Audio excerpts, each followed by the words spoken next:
Claudine Tinsman, who is a doctoral researcher in cybersecurity at Oxford University. I'm quite delighted to welcome her onto the stage right now, where she's going to really give you a little bit of insight into what is going on in that world, since she's a deep researcher. Thank you very much, Suki. So as Suki said, I am researching online harms, and it is an absolute pleasure to be here at CogX to moderate this panel with the brilliant Vidhya Ramalingam. So Vidhya has spent many years, about the last decade, working to respond to extremism and terrorism.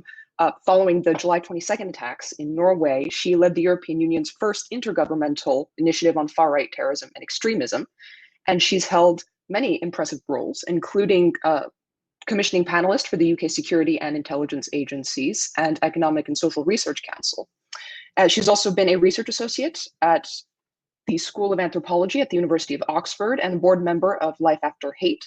She's previously been a senior fellow on far-right extremism at the Institute for Strategic Dialogue and senior research fellow on migration and communities at the Institute for Public Policy Research. She is the co-founder of Moonshot CVE, an organization working to end online harms by applying evidence, ethics, and human rights. Moonshot designs new methodologies and technologies to respond effectively to harms that threaten public safety, including violent extremism, gender-based violence, disinformation, and serious organized crime. They deliver programs in over 30 countries to reduce violence and reach people engaging in or affected by online harms. I'm very much looking forward to this discussion. Vidhya, welcome. Thank you so much, Claudine. It's such a pleasure to be here, and thank you to CogX for having me. As Claudine mentioned, my name is Vidhya Ramalingam. I'm founder and CEO of Moonshot. We are an organization that works with governments, with tech companies, and the international community to respond and to end online harms. And as Claudine mentioned, our core work really started with responses to violent extremism and terrorism online. And my background in particular started with the fight against white supremacists and far-right extremism. But over the years, as Moonshot started to roll out programs to respond to extremism and hate online, we started to see that the technology we were developing and the methods that we were testing had application across a broader spectrum of violent activities. So over the years, we've expanded our tools and our tech to deal with a range of different online harms, everything from health-related disinformation, obviously very pertinent today in the context of the pandemic, all the way through to trafficking, exploitation online, and all forms of violence. Most of the examples I'm going to touch on in my first few minutes today will really be from our work on hate and extremism. If we could go to the slide deck, I'm just going to present a couple of slides. Great. I wanted to start first with some context. Today, individuals are posting, accessing, and engaging with violent extremists and terrorist content online at an alarming rate. And the tech companies are certainly improving their efforts to moderate and to remove terrorist content. But this isn't enough to stem violent extremism online on its own, and this is for three reasons. The first is that the large majority of violent extremist content online may not even be eligible for takedowns according to the terms and services and policies of many of the tech companies, large and small. Oftentimes these groups, violent extremist groups and hate actors, they walk the line in terms of the language that they use, the content that they post, and they oftentimes walk that line very deliberately, and they do that very well to maintain their content online. But the second reason why moderation is not enough is when content is removed, the post, the video, or the account is deleted, but not the individual who posted it. That person still exists in the world around us, and may either continue to repost online, move to another platform, or may be deeply vulnerable and pose a threat to the community around them. But the third reason why content moderation is just not enough on its own is that there are still many spaces on the internet which are just not liable for takedowns, and where this content can thrive. This was a search that was entered into Google by an individual in the United States the day after the Christchurch attack in March 2019. That was an attack in New Zealand, which left 51 people dead. Brenton Tarrant is the name of the perpetrator. This same search was replicated across the globe in New Zealand, in Norway, in the United Kingdom, across dozens of countries, numerous languages, and across search engines. Now, moments like this are not liable for takedown. A Google search cannot be removed or blocked, and more often than not, when you search for violent content on Google, it oftentimes presents in the top search results. So content moderation and removal is important, but it's not the solution to violence and extremism online alone. When we set up Moonshot, we set it up with the intention to develop and to use technology, which would both help us understand the spread of violent extremism online, but also to use the internet creatively to reach people and to try and intervene. And I should just say here, I'm not a technologist by trade. Most of my career has been dedicated to specifically to the delivery of social work methods to pull people out of hate groups. About 12 years ago, I actually spent 2 years doing life history interviews with white nationalists. And what I was trying to do at that stage was I really wanted to understand what it was that motivated people to join and ultimately to leave hate groups. My career ever since then has been really focused on efforts to pull people out of extremist movements. And that work has really been based on the fundamental principle that change is possible, even for those that we might think are too far gone. Now, for me, the internet presents a great opportunity to interact with people and to try and plant the seeds for that change. And that's what Moonshot aims to do. We aim to do that at scale. We're now a team of nearly 50 folks based out of both London and Washington, D.C., and working around the world. And it's a weird and wonderful mix of skills that we've brought together in our work. We have software engineers and data scientists. We have a former detective on staff, a former mental health nurse practitioner. We have communications and marketing experts and human rights activists. So it's this diverse group of individuals that are really required to do this work online. Now, how do we find audiences that are at risk of violent extremism and radicalization online? Well, individuals who are at risk of violent extremism oftentimes leave behind what I would call a trail of clues in the online space. These are often publicly available clues. So I know that the title of my talk was the dark web, but actually without even going to the dark web, there is a huge amount of information in the public domain, which indicates it's basically a digital footprint that lets us know the path that individuals are taking, specifically if they're starting to get involved in hate movements. So what we've done at Moonshot is develop databases of hundreds of thousands of online indicators of risk. And this is what you're seeing on the screen now. This includes keywords and phrases that are used by extremist movements, racial slurs, the propaganda they share, the music that they listen to, content glorifying their heroes. And what we've done is we've built technology that can help wade through publicly available data to find those that are leaving us a digital footprint, telling us that they are at risk of getting involved in violent extremism. Now, I want to take a moment just to reflect on the unique moment we are all in, the unique crisis moment that has faced us as a global community. Far-right extremist movements in particular, they thrive on moments of crisis. So for white supremacists in particular, their ideology is premised on the notion that a race war is coming. So crises are moments where we typically see extremist and hate actors grasping to turn fear and anxiety in society into an opportunity for them to break down society as we know it. Now, the COVID-19 pandemic has provided that opportunity. This is a global crisis that we've faced. And there's been multiple concurrent crises which have compounded one another and led to high levels of fear and anxiety in society.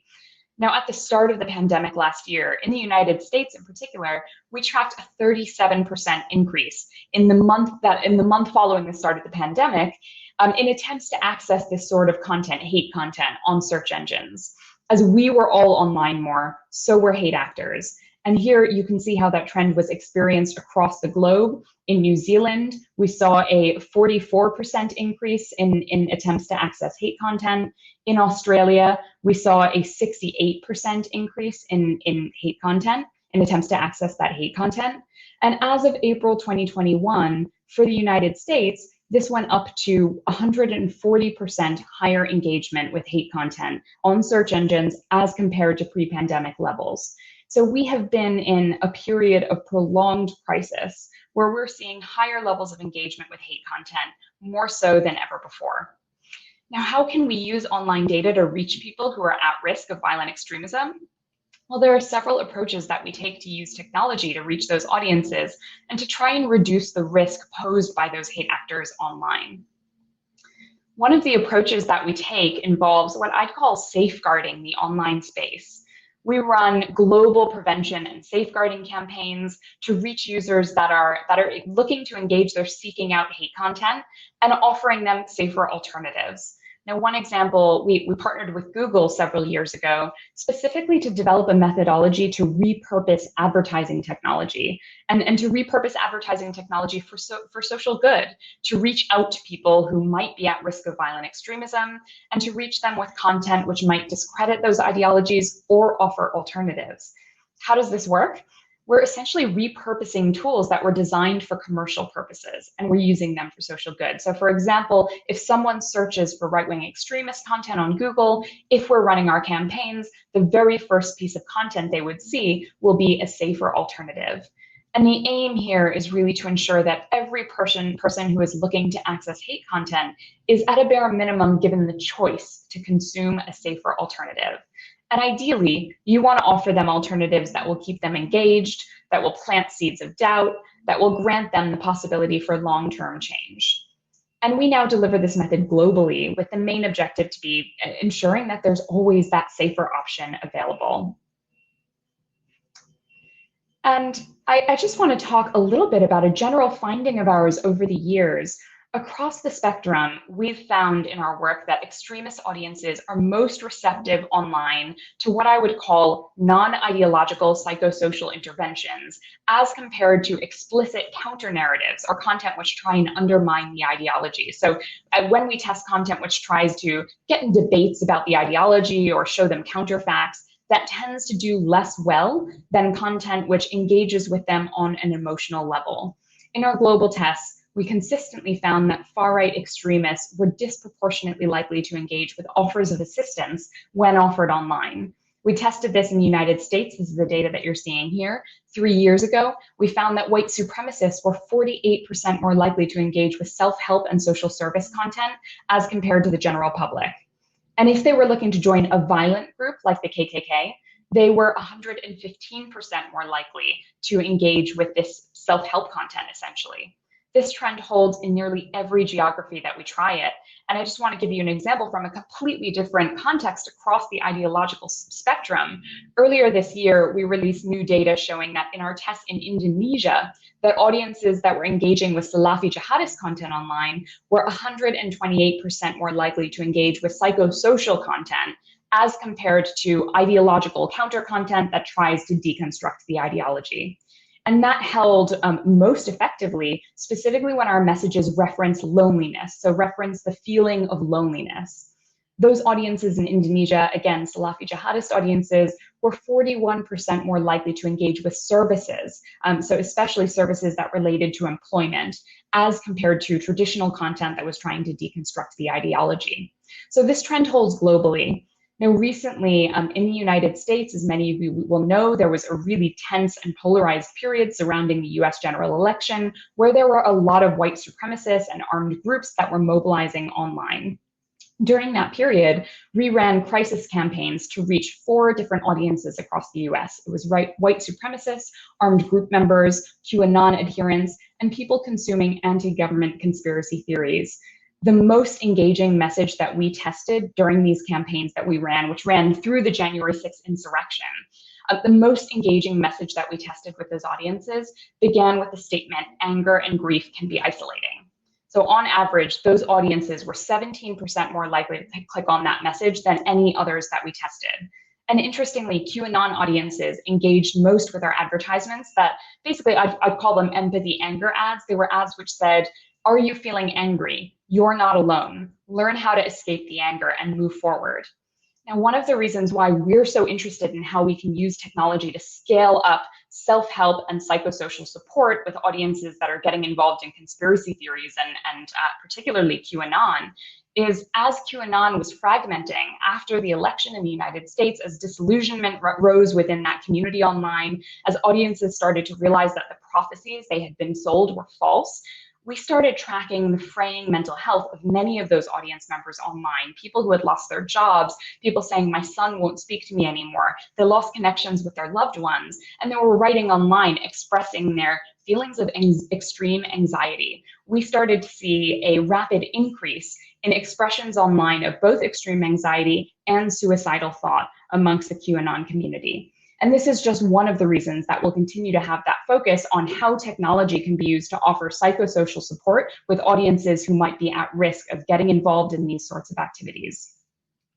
So while it's tempting to meet hate and disinformation with facts, or telling them that they're wrong, or trying to enter debates with them on the ideology, we find across the spectrum that when you're engaging with these audiences online, it's far more effective to engage with them essentially through social work. And this is exactly what we use technology to scale up, to ensure that every person who's posting hate content or extremist content or conspiracy theories can be met with the opportunity to connect with someone who can change their paths. What we need to do here is exploit what makes the internet so powerful, which is its ability to foster human connections across divides and to do that at scale. And this will be what helps us overcome the spread of online harms in the long run. Thanks so much. With that, I will stop sharing my screen and look forward to a conversation. I think that was some really important and much needed scene setting for our audience.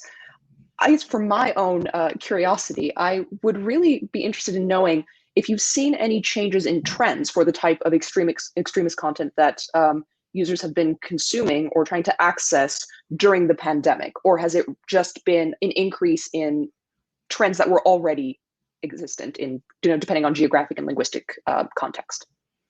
The main worrying trend that I've seen, and the trend that really keeps me up at night, is it's been this blending and metastasization that we've seen of various ideologies and movements online that were once previously distinct, where several years back, where you would see a separation between anti-vaccination and vaccine deniers and white supremacists and conspiracy theorists. Today, what we're seeing is this blending and merging of those movements. We're seeing far-right and neo-Nazi movements that are pushing conspiracy theories, which once would have been entirely separate. And the challenge there is we're starting to see a very deliberate mainstreaming and pushing of this content into the mainstream, reaching much wider audiences than any of those groups would have individually had on their own had they not come together and started to merge. One of the challenges for us, and this is really, it gets at the crux of doing this work online and doing it at scale, as much as possible, we need to draw lines between genuine perpetrators and hate actors and violent extremists or conspiracy theorists, the people that are pushing these narratives. We need to draw lines between them online and the wider public, who may just need to be educated or have their views challenged, or just need to have factual content made available to them, or who may need to have better critical thinking skills, and we can work with them to do so. There are obviously some individuals that are genuinely planning violence, genuinely spreading conspiracy theories, but actually the intervention that we deliver with those individuals online needs to look very different from folks you and I may know, the people in our immediate social circles who are stumbling across this content and who may just not know. And so this is where we, as we're doing this work to deal with the new forms of online harms that have come and as a result of the pandemic and the global context we're in, we need to do everything we can to distinguish between those types of audiences to give them the right interventions. No, absolutely. And I guess another question that I have about this, specifically, this is in the American context. As I understand it, a lot of your work and a lot of Moonshot's work has been around violent extremism, specifically around white supremacy, and in the United States. And I am curious to know what your thoughts are about media coverage of these types of movements, specifically in the last couple of years. Certainly, as I recall, and I think a lot of people who are maybe a little bit older might recall, that in the post 9/11 world, there was a really strong narrative in the American media around extremism as a Muslim, as an Islamic extremism problem, and that there wasn't quite as much focus on homegrown terrorism or homegrown extremism. Have you noticed that narrative changing in the mainstream media? And if not, do you consider it problematic for the work that you're doing in terms of specifically users perhaps not having the appropriate level of critical thinking or context around those groups? Yeah, it's a great question. And when I first started my career, my background and my entry point into the counterterrorism space was almost entirely in the space of fighting white supremacists, far-right terrorism, far-right extremism. And at the time, I thought I was dealing with fringe movements. At the time, my entire career was premised on reaching very fringe members of society, oftentimes groups that existed in the dozens, maybe, not even the hundreds in some locations. And and the context for the work that I do has fundamentally shifted in the last 12 years. Now, when I look at our work as an organization, which covers the entire spectrum, we do work on Salafi jihadism, on white supremacy, on Buddhist violent extremism in a South Asian context, or even Hindu nationalist extremism in an Indian context. We work across the spectrum. What really worries me is that in countries like the United States or even the United Kingdom or Canada, that the sheer volume of engagement with white supremacy and far-right extremist content, for me, it's staggering, it's mind-boggling. As someone who spent my career on this, I have never seen the volumes of engagement that we're seeing today. And that's really worrying. Now, the mainstream media coverage and the kind of the public education work that's been done over the last several months around these movements, I think comes as a result of really tragedy, great tragedy and violence. We 2 years ago had the Christchurch attack, which I think turned everyone's eye towards this form of terrorism, not dissimilar of a fashion as all of our eyes turned towards this back in 2011 when the attack happened in Norway. When the January 6th insurrection took place, once again, I think in the United States, that prompted a nationwide conversation around domestic violent extremism. My main challenge, both to the media and also to the wider community, is why does it really take tragedy for us to be compelled to recognize this problem and to act on this problem? There's a risk that when you design responses based purely on knee-jerk reactions to an incident, or when you design responses purely in the context of dealing with tragedy, that doesn't necessarily allow us to get at the root of the problem. And this is what, in my work with both the tech companies and also with governments, what I've really pushed is, we need much more proactive responses to these threats, not simply reactive ones that come when lives are lost. Yeah, absolutely. Thank you for that. It's interesting to hear your take on that particular issue.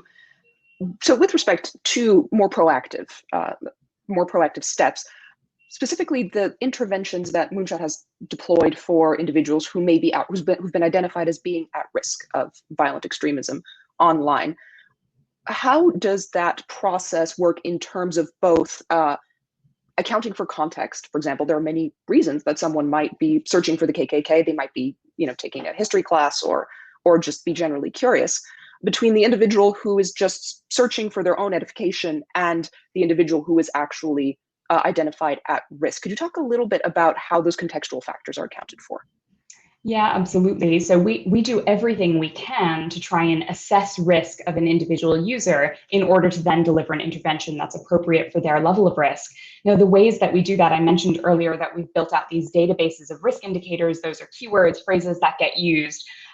Every risk indicator in our database is assigned and coded by risk level and by a range of other variables. What we try and do is triangulate data such that any set of risk indicators which are being engaged with by a user will allow us to calculate a risk score. Now, we won't always get that right, and this is the kind of fact of the matter when you're doing work online and when you're doing work in a way which is designed to protect, designed to be compliant with GDPR regulations, designed to be civil liberties compliant. We are oftentimes dealing with limited data to be able to assess risk and offer an intervention. And so in doing so, we accept that there will always be a bit of a gray zone there. We will always be making some assumptions.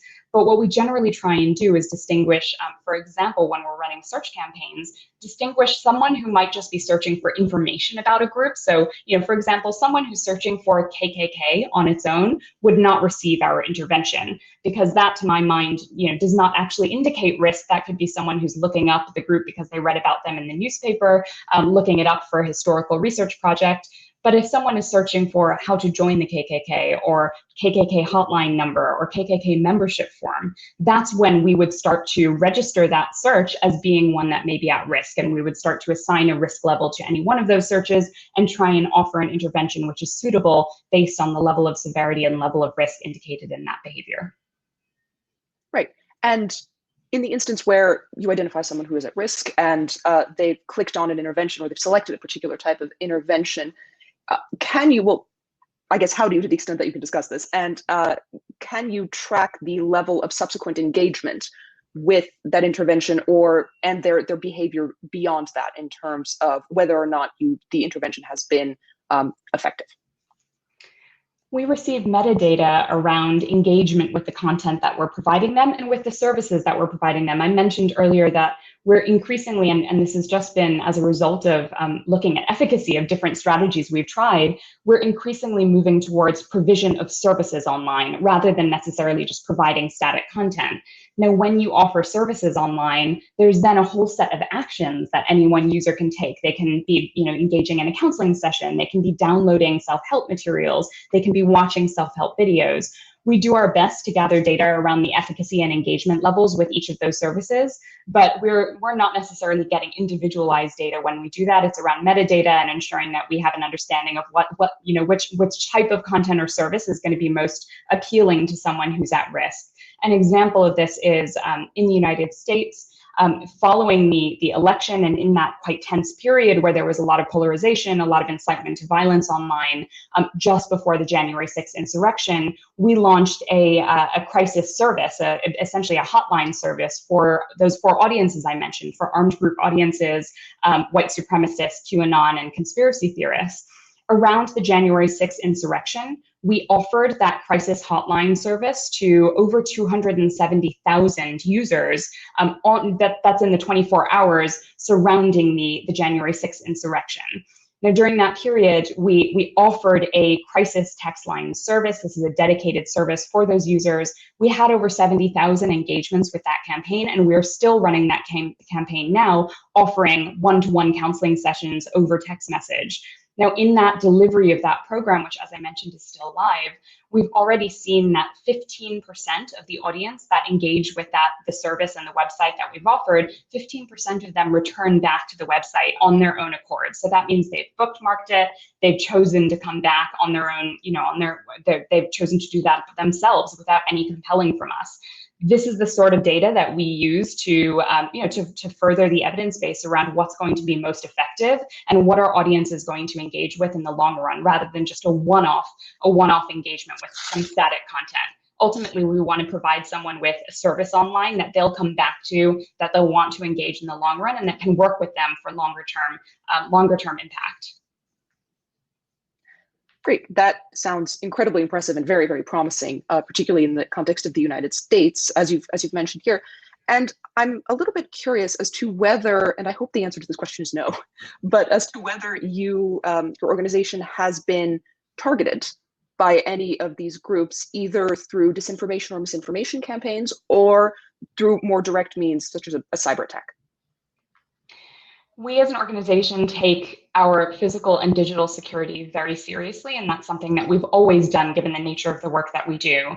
Now, on an individual level, and I say this as a woman of color who spent my career working on the fight against white supremacy and hate online, I'm very vocal about the work we do. I speak publicly about it. That of course means that you put yourself at risk and you open yourself up to any sort of backlash from those audiences, everything ranging from trolling through to doxing and through to the physical risks which come with that.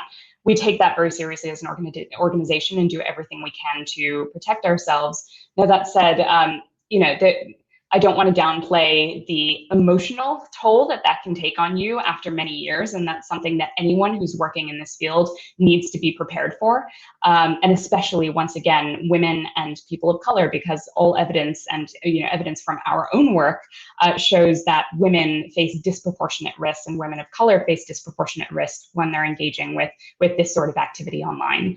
So we need to be prepared for that. I need to be prepared for that on a personal level, and we do everything we can to ensure that we're supporting our team and providing the individual support that we each need to be able to do this work. Right, absolutely. And the internet is a wonderful but also terrible place. So it's an unfortunate double-edged sword in that respect. Just a note to the audience, we have about 10 minutes left. If any of you would like to start asking questions, please do. If not, Vidhya and I will just continue to chat. So in the meantime, I have a question more about your background, if we could go back a little bit. So when you were as you mentioned, I think briefly, when you were as part of your graduate studies, as I understand it, you were embedded with some extremist groups, or with an extremist group. And I'm curious how that time sort of living with them, speaking with them, and having those interactions and those engagements shaped your vision for you and your co-founder's vision for Moonshot and the approach that you've taken to delivering interventions? For me, that experience, it was 12 years ago, and I spent 2 years doing field work with a group of white nationalists. For me, that experience was transformational. It's what launched me into this space. I, obviously as a very obvious woman of color, approaching white nationalist movements, attending their rallies, asking them questions, getting to know them, doing life history interviews with them, meeting their families and entering their homes. It was a strange experience, a strange and very challenging experience. I found myself in rooms where, where racial slurs were being used, where people were talking about immigrants as being subhuman, where people were talking about people like me as being subhuman, and sharing pseudoscience and disinformation around racial minorities. On a personal level, that was incredibly challenging. I think for me, what was transformational was the opportunity to get beyond the ideology and actually be able to ask questions to people about their life stories and what it was that had gotten them to this movement, what it was that had gotten them to this worldview.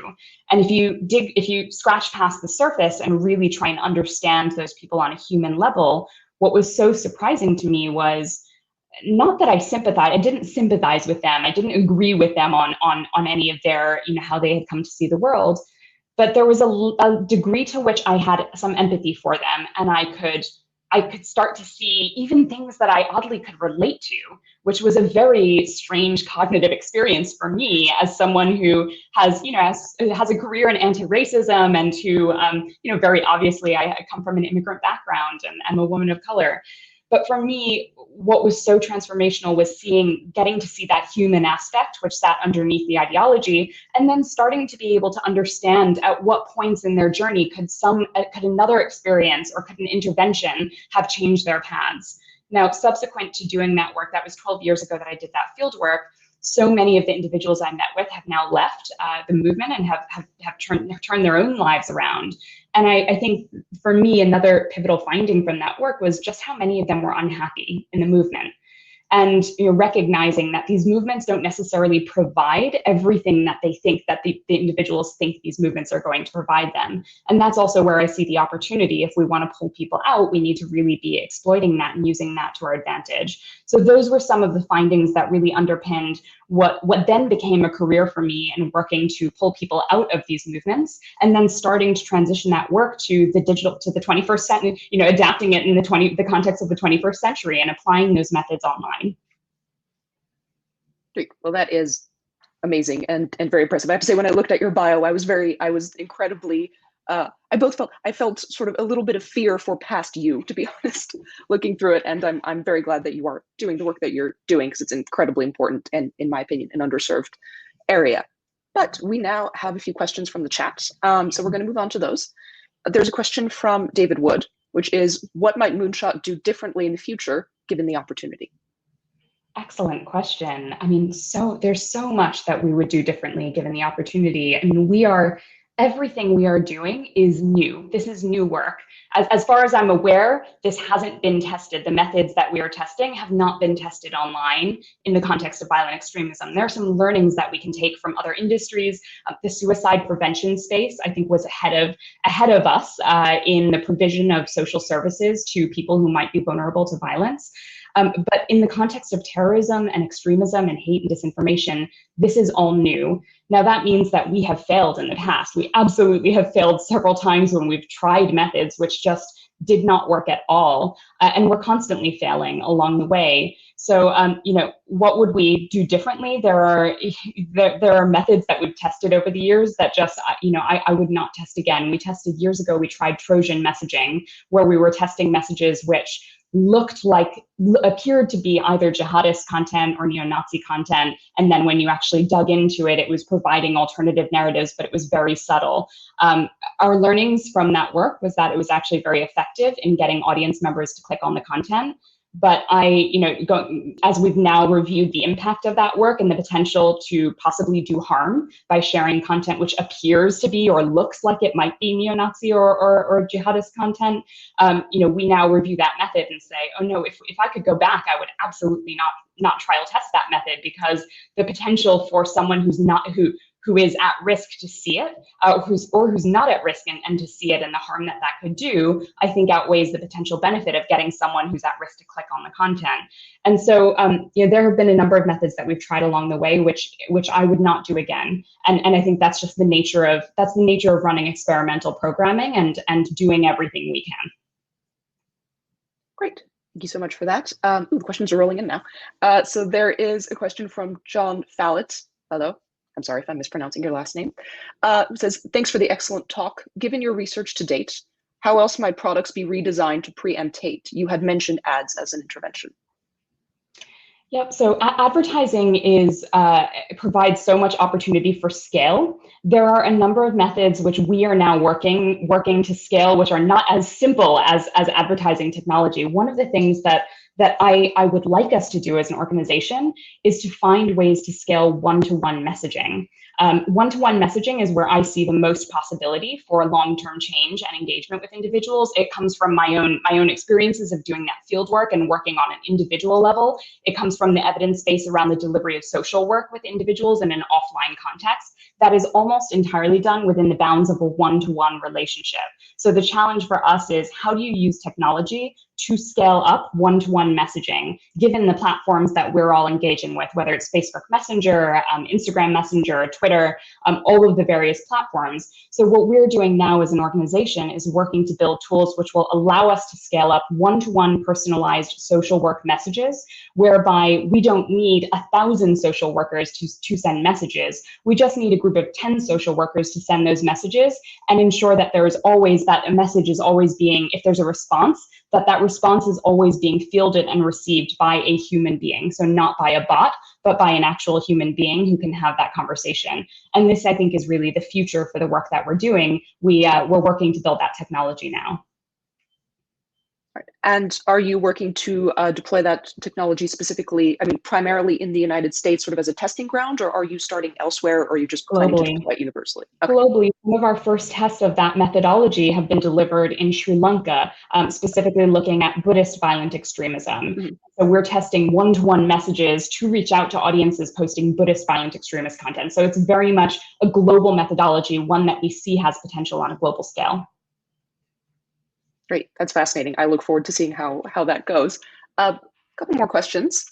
The first one from Alfonso Gomez Urquiza Garcia, again, sorry, who says, I'm mind blown. Quick question, do you use any kind of social listening technology to complement search data from Google and Google Analytics?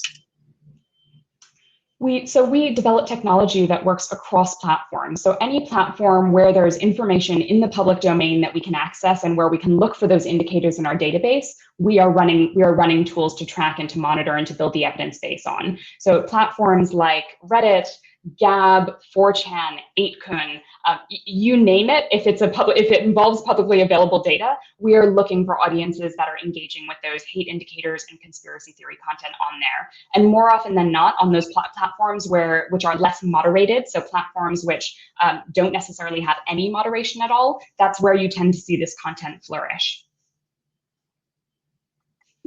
And have you seen any differences within, this is not from the chat, this is just me. Have you seen any differences in terms of, aside from the lack of moderation, the sort of the general tone of messages that you would see on smaller platforms versus larger platforms like Facebook, Twitter, or Reddit even? What we tend to see on the small, niche, unmoderated platforms is these audiences are very open and deliberate about their strategy and how they intend to manipulate the mainstream. It's really remarkable. I mean, the conversations are not hidden. These are open conversations on platforms like 4chan, 8kun, where specifically when it comes to the crafting of disinformation narratives, what we tend to see is on those niche fringe platforms, they have discussions about what hot button media issues they're going to distort, how they're going to take that narrative and turn it into a evil versus good and create villains in the story. You hear them crafting posting those narratives very openly. And then you hear them talking about how they're going to deliberately push that into the mainstream. And that's when you start to then see that push onto Facebook and Instagram and Twitter and the mainstream platforms. And we tend to see a cycle from there where then, once that narrative becomes a bit more mainstream, sometimes the mainstream media will pick up on it. The tech companies will then oftentimes be compelled to respond and will crack down. And then we'll once again see those audiences get pushed back to the fringe platforms where they once again strategize and craft the narratives. So I think we tend to see an openness on those platforms around strategy, around how they're going to manipulate the mainstream. And that's something which they can't discuss on mainstream platforms. So they reserve that for those unmoderated spaces. Right. It's interesting to know that they're doing that in a relatively still public forum, which is just very interesting, I think, from a psychological perspective. It is. So we are almost out of time, but I do want to ask one last question, again, from David Wood, who asks, you've mentioned some important similarities between different extremist groups, such as white supremacists and jihadists. Are there also significant differences? It's a great question. Oddly enough, we tend to see more similarities than differences when it comes to the vulnerabilities that push someone to join these movements. So across the spectrum, and I have worked with former neo-Nazis, with former jihadists, with a range of different former extremists. Across the spectrum, we tend to see that regardless of the context or country, the underlying driver or the desire which has led them to the movement is a desire for belonging. It's wanting to be a part of something that's greater than themselves. It's about the mission, it's about purpose and finding that purpose in life. Now that spans the spectrum. Where we do see significant differences is in countries which are in the middle of an ongoing conflict, where there are disputes and kind of complex ongoing crises, essentially. Obviously, the ways that these groups operate is highly politicized and is rooted in conflict in those settings, and that's where you tend to see some pretty stark differences between their experiences, how recruitment is done. But more often than not, those underlying drivers are very similar across the ideological spectrum. Right. It's fascinating to see that unifying factor and that vulnerability is such a key component towards pushing individuals towards violence and extremism. Well, we are just about out of time. Thank you, Vidhya, so much for joining us and for being here at CogX to deliver a really interesting and important message. And I really hope that our audience looks more into this material and really gets engaged and involved with it. So with that, I believe we're at the end of our session. And thank you, everyone who is currently joining us virtually.